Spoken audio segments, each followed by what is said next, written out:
من امروز بهوده این کلاه را به سر نکردم، زیرا ما در ورزشگاه سپارتاک قرار داریم و اینجا با آن خاطر آمدیم که تمرین گروه های فوتبالی مکتب سپارتاک را نواربرداری کنیم. برنامه فوتبال تاجیک را تماشا کنید و از چگونگی تمرین بچه ها و البته تاریخ پیدایش مکتب ورزشی سپارتاک مسکو، یکی از نامدارترین دسته های اروپا در شهر دوشنبه آگاه خواهید شد.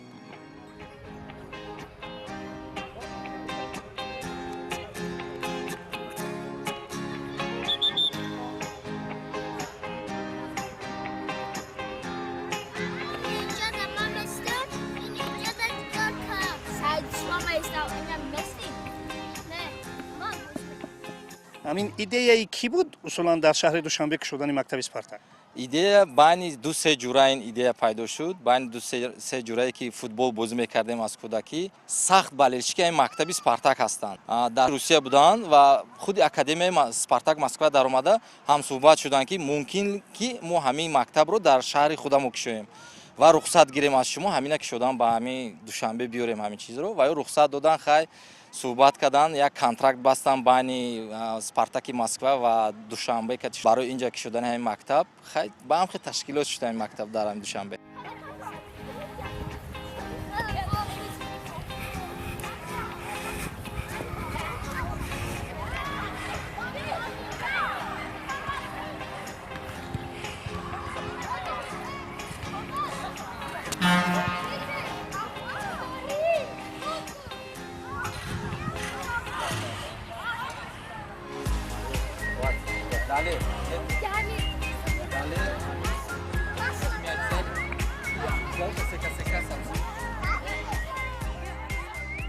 متخصصا از کجا اند و چگونه باید؟ متخصصای ما همشون خونده بود کردگی در همین فدراسیون فوتبال و لیسانس گرفتگیان برای درس دادن مثال کودکان و اینو مربیان ما همشون گذاشتن 3 ماه تجربه مکتب سپارتاک مسکو و یا خودی پروگرام خودش رو میتین تست است و تست مثل هم تست باید جواب داده درست همش رو جواب دیم، بعد ما رخصت میتین برای درسی کودکان.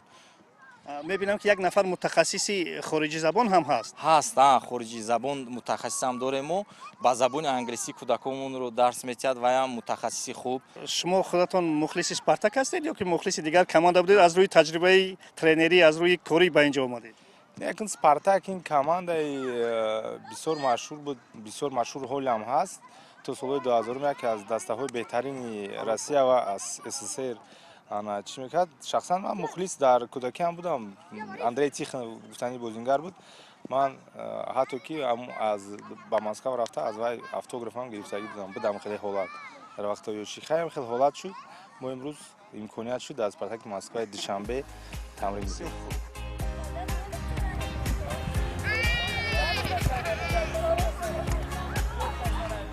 هفته یک مراتب دستور دهندگان سپارتاک به قول کلانی برای مربیان مکتب اسلوب تمرین ها را ارسال میکنند.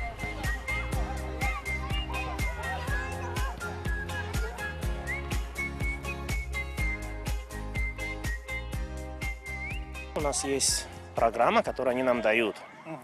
Есть сайт такой, мы там зарегистрированы, и там есть упражнения, программу, которые они требуют, чтобы мы выполняли. В то же время там мы ведем учет тренировок, все это. Они это все видят. Как бы. Контроль с их стороны насчет тренировок, то, что они дают программу, чтобы мы ее вот выполняли. Ну, с малышами у нас, честно говоря, как и везде. Малышами главное их пока просто, чтобы они занимались. Просто приходили, с мячом возились. Самые азы. Spartak have good program.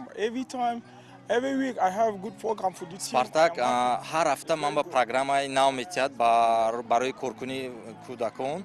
هر هفته مشق‌های نوی و مشق‌های نوی آموزشی برای خودش هم این چیز نو هست. میگوید خیلی من شاد هستم که خیلی چیزا رو یاد گرفتم و مشق‌های خیلی با ذوقمند هستند.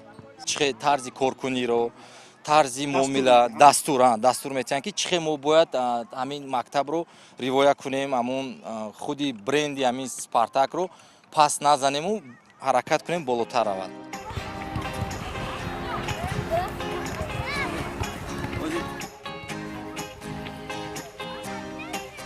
ҳар кадоме аз ин бачаҳо қиссаҳои хоси ба ин мактаб шомил шудани худро доранд.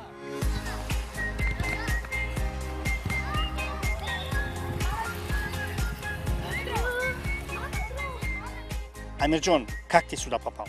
Я попал попал своим характерством. Я с детства занимался футболом, и мне эта работа очень нравится. Почему именно «Спартак»? Потому что это самая лучшая российская команда. Да, самая лучшая. А историю «Спартака» знаешь? Я пока не знаю. Пока не знаешь. Не знаешь состав, кто капитан в «Спартаке», не знаешь? Нет. Я тебе скажу. Георгий Джикия, капитан «Спартака». Ага. Как тебя зовут? Далер. Дальджон, как ты сюда попал? Я у нас во дворе увидел вывеску «Спартака», поэтому решил туда перейти. А кто тебя тренирует? Умет Азизович. Нравится тренировки? Да, очень хорошие тренировки у него. Историю знаешь? Нет. Нет? Вообще?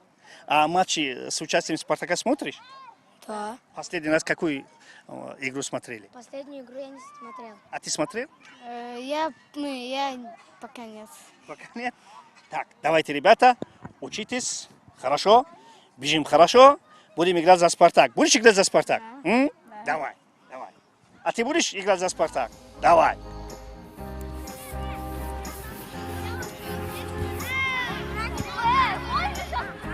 الان همه تاریخ اسپارتاک را میدونند و بازیگرانش را میشناسند، اما برخی هم هستند که حتی حملهگران اسپارتاک را میدونند.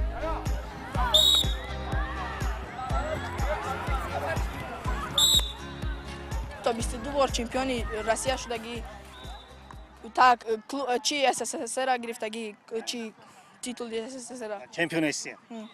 خوب در باره بازیگراش یگان کسا میشناسی؟ کی را میشناسی؟ پرومس мефорад фақат бо Соболев камтарак мефорад тамом جیکیا، زوبنین. ҷикия хак мефорад зашидӣ кӯшиш мекунам ки дар инҷа футболбози нашавам ки унҷа равам Москва. «Спартак» Москва дават кунад меравӣ? албатта. муваффақият барояд. саломат бош. خوب استادان باشند البته در شناخت اسپارتاک با آنها کمک میکنند.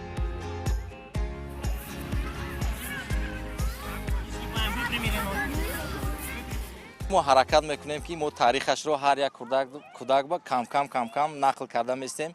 мисол суҳбатҳои мисол мешад ки мисол дар вақти лагер дорем, мисол аз футбол берунтарак кино меравем, ҳамон моментҳо ба мо ҳаракат мекунем таърихи футболро аз тренировка берун гап занем. Да? У ребят есть вот гордость, что они за «Спартак» играют? Да, очень большая гордость. Мы тоже прививаем это патриотизм клубу. Самые различные у нас кричалки, это. После тренировки собираемся в круг. Они очень, особенно девочки, у нас такие боевые. футбола دوست می‌داری تبریز؟ Хо, «Спартак» دوست می‌داری؟ хо, تو دوست می‌داری؟ хо. کو بگین «Спартак» چمپیون؟ Спартак чемпион. می‌خواهین مسکو رفته در بازی «Спартак» اشتراک کرده؟ Хо.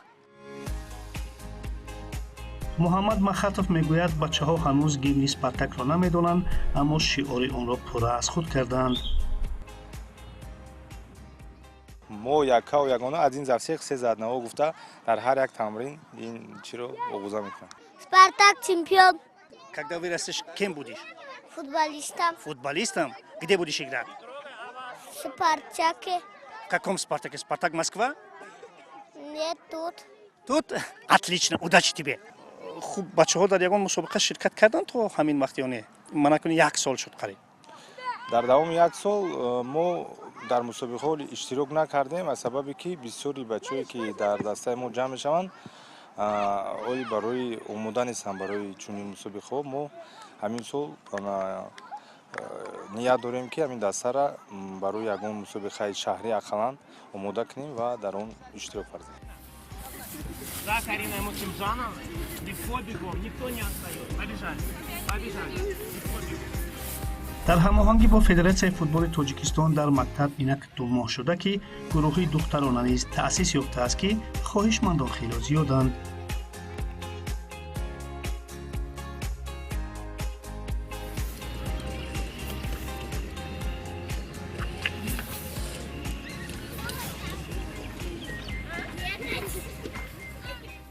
духтаро ҳамин як 2 моҳ шуд ки мо ташкил кардем ин гурӯҳро. Аз 10-12 нафар духтаромо ҳастанд. Духтаро акум аз ба ёрдами Федератсияи футболи Тоҷикистон ҳамин гурӯҳро мо ташкил кардем ва оянда акум гурӯҳи футболи занона дар Тоҷикистон калонтар кард.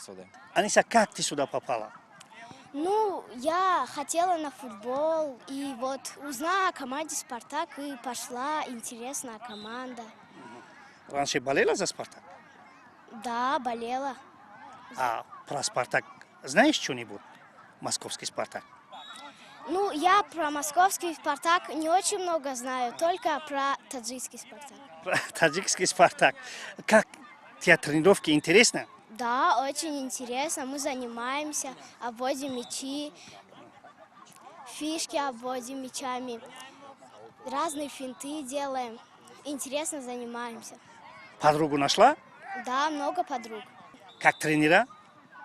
Тренера хорошие, добрые, подсказывают, если мы что-то неправильно делаем.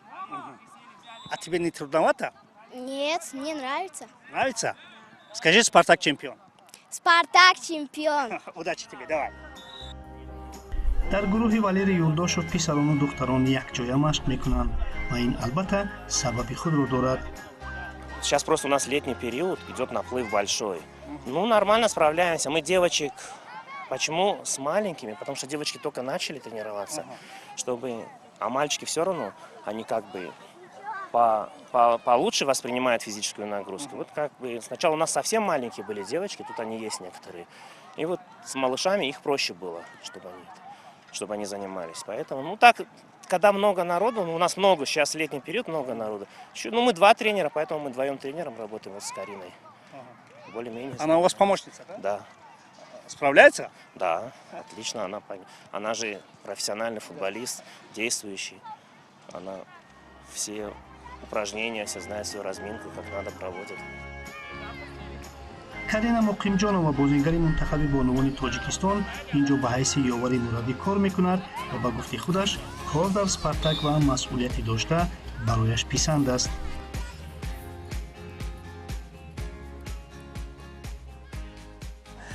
Карина, как вам на этом поприще? Отлично, чувствую себя как дома, как обычно, родное место. Тем более, как бы сказать, первые шаги в футболе я начинала именно на стадионе «Спартаке». Впрочем, мне хорошо здесь работается и также тренироваться с детьми. Как в тандеме с Валерием? Отлично, чувствую себя в своей тарелке, самое главное. С детьми не трудновато? Нет, все-таки нет. дети. Нет, никаких сложностей нет. С первого раза сразу нашла общий язык с детками. Все хорошо. В чем заключается именно ваша задача? Моя задача заключается в том, что у меня в основном я работаю с девочками. Задача им, чтобы показать, что такое женский футбол на самом деле, как я сама игрок женской национальной сборной Таджикистана, что да, у нас в Таджикистане играют девушки, чтобы они знали, что играют девушки, чтобы дать им мотивацию, чтобы они влились в эту атмосферу и верили в себя, в свое будущее. Чувствуется дух московского «Спартака» здесь? Да, конечно, чувствуется, особенно если с нами Валерий Вячеславович, вообще огонь, мощно.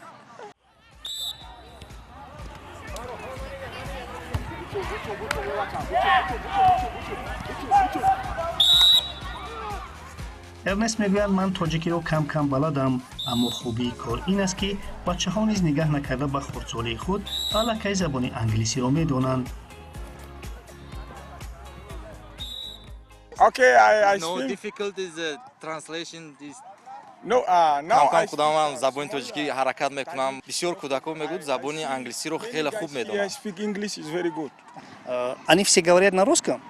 Да, большинство части детей разговаривают на русском языке. Ну, также есть, кто разговаривает на таджикском языке, но они, как бы сказать, сливаются в команду, уже начинают разговаривать на русском языке. Но нам, впрочем, разговаривать на русском языке. Ну, язык футбола одинаково, как говорится, да? Ну да, одинаково. албатта чӣ мураббиён ва чӣ бачаҳо орзу доранд ки ба академияи «Спартак» бираванд, аммо дар ин роҳ бархе аз монеаҳо мавҷуданд.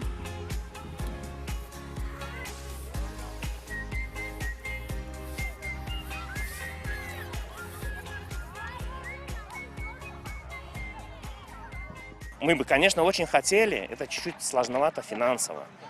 А так, там турниры есть. Нас приглашают постоянно на турниры. Мы находимся в их чате. Есть чат тренеров вот это, всей школы, всех филиалов «Спартак Юниор» по всему бывшему Союзу.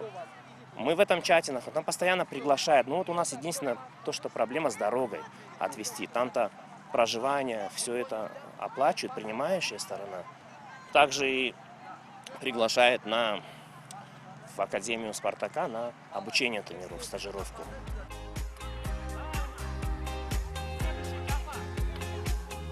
беҳуда спартакро оила намегӯянд.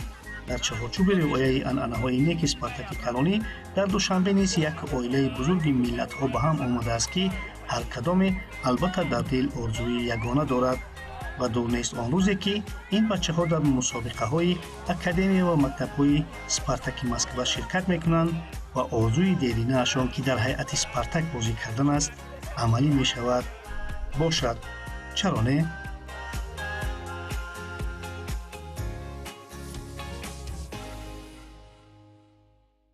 خوش دوستان عزیز، در همین جا برنامه فوتبال تاجیک انا با همین شعار سپارتاک چمپیون به انجام میرسد.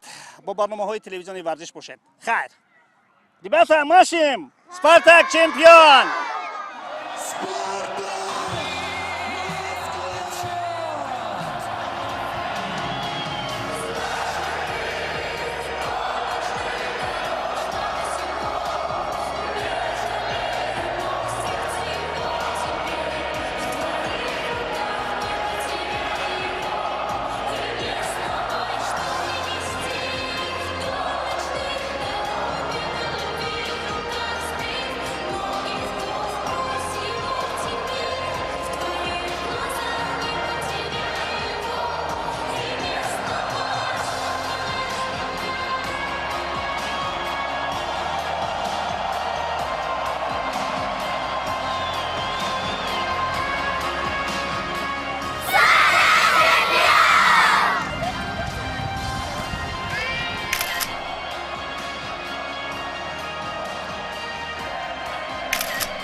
Потому что это самая лучшая российская команда.